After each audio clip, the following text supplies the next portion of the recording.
സ്വാഗതം പറയാൻ വേണ്ടി പ്രിയപ്പെട്ട രേഖ വരും.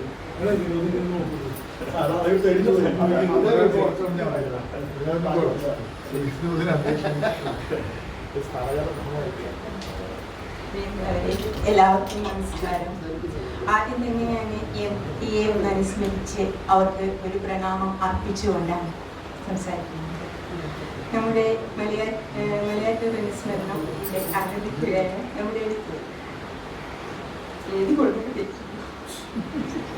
സാഹിതിയെ കുറിച്ച് ഞാൻ നിങ്ങൾക്കധികം പരിചയപ്പെടുത്തേണ്ട ആവശ്യമില്ല.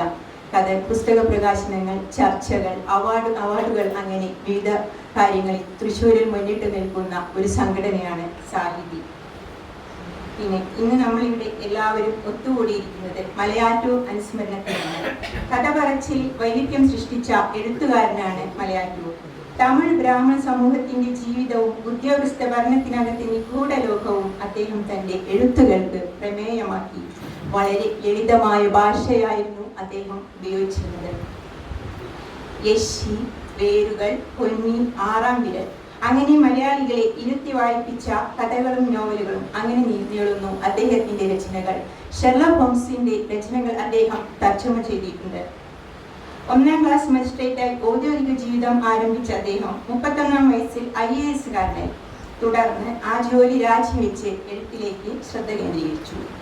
അഭിഭാഷകൻ, തിരക്കഥാകൃത്ത് അങ്ങനെ പല മേഖലകളിൽ തിളങ്ങിയ അദ്ദേഹം നമ്മളെ ഏവരെയും അത്ഭുതപ്പെടുത്തിയ മഹാപ്രതിഭയാണ്. ഇനി നമുക്ക് വേദിയുള്ളവരെ സ്വാഗതം ചെയ്യാം. നമ്മുടെ അധ്യക്ഷൻ ശ്രീ ഡോക്ടർ സെബാസ്റ്റ്യൻ സാർ. അദ്ദേഹം എഴുത്തുകാരനാണ്, സാംസ്കാരിക പ്രവർത്തകനാണ്. സാർ ക്രൈസ്റ്റ് കോളേജിൽ നിന്ന് റിട്ടയർ ചെയ്തു. ഇപ്പോൾ സാഹിതിയുടെ ഉപദേശക സമിതി അംഗമാണ്. അദ്ദേഹത്തെ ഞാൻ ഈ പരിപാടിയിലേക്ക് ഹാർദവമായി സ്വാഗതം ചെയ്തു. അടുത്തത് P. വിനോദ് സാർ.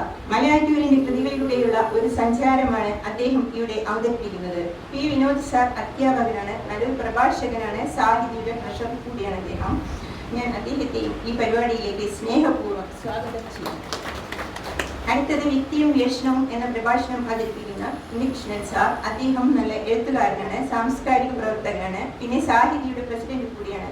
ഞാൻ അദ്ദേഹത്തെയും ഹാർദവമായി ഈ പരിപാടിയിലേക്ക് സ്വാഗതം ചെയ്യുന്നു.